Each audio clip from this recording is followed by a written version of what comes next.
మన ముచ్చట్లలోకి స్వాగతం. ప్రతి క్షణం వింటూ చూస్తూనే ఉండండి మన ముచ్చట్లు.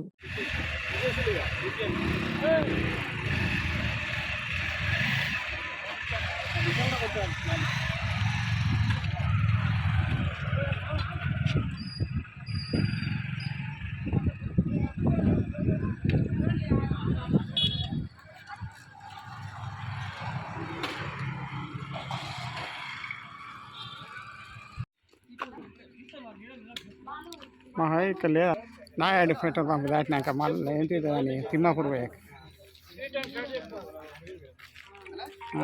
తీసుకుని మళ్ళీ ఎటు పోదాం అంటాడు వాడు.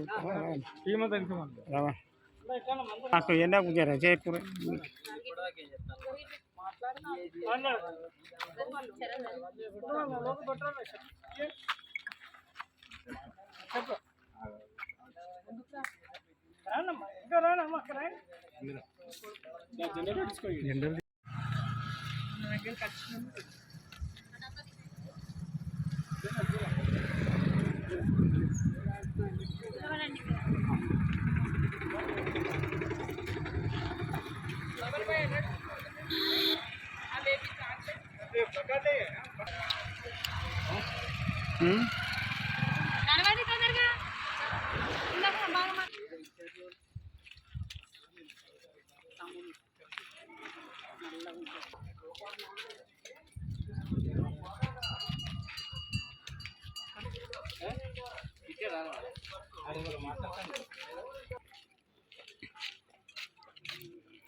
పార్టీ ఫండ్ 2,000 ఇచ్చిన మళ్ళీ తర్వాత మట్టి పోపిస్తా అని 6,000 ఇచ్చిన.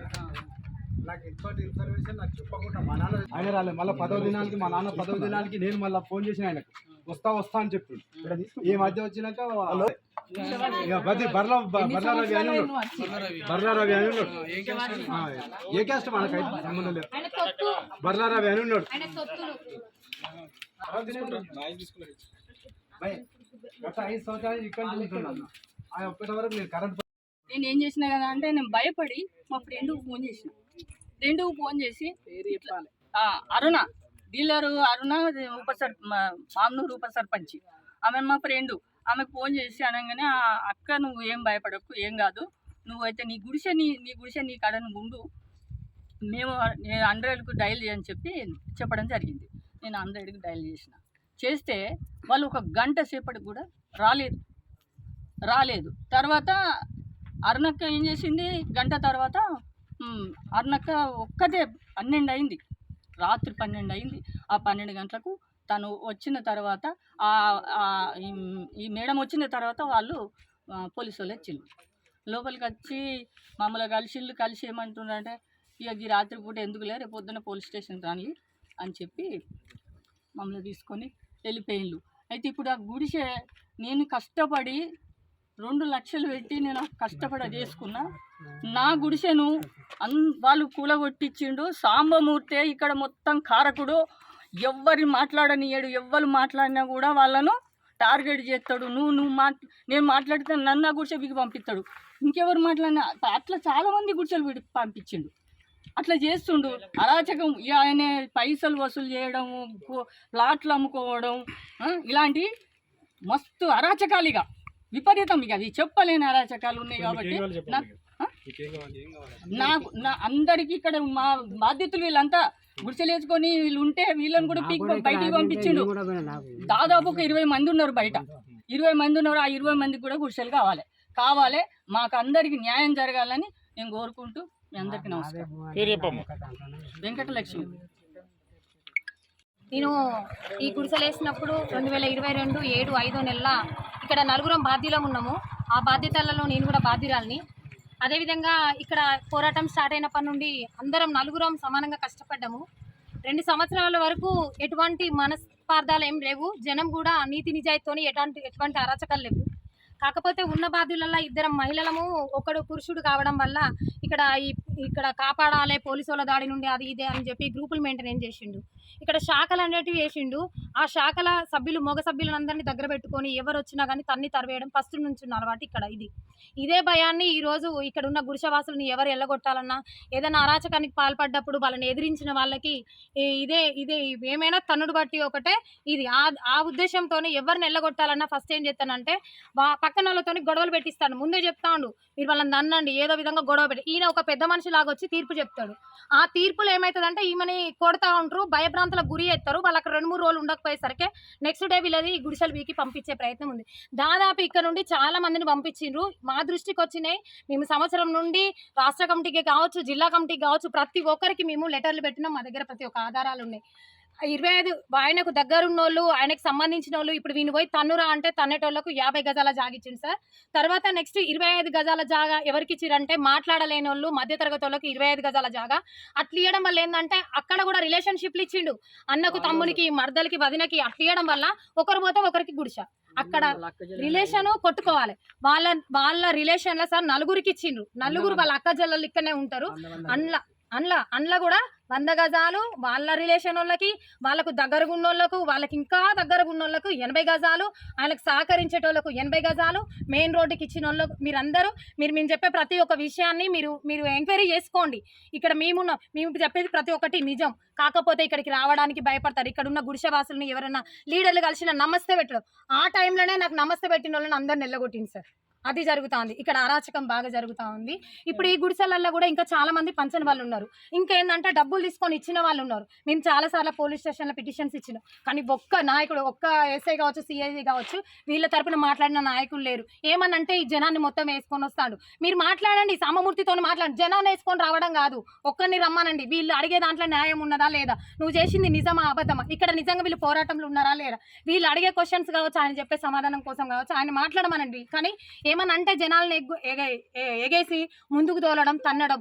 ఇదే విషయంలో మేము సంవత్సరం నుండి లెటర్లు పెడతా ఉంటే సార్ పార్టీ ఒక నిర్ణయానికి వచ్చి ఏం చేసింది, ఇక్కడ వీళ్ళు న్యాయబద్ధంగా పోరాడుతూ ఉన్నారు, వీళ్ళ దాంట్లో న్యాయం ఉన్నదని వీళ్ళకి ఆల్రెడీ నాగయ్య గారు వచ్చి సామమూర్తి వీళ్ళకు గుడిసెలు ఇచ్చేయమని చెప్పింది సార్.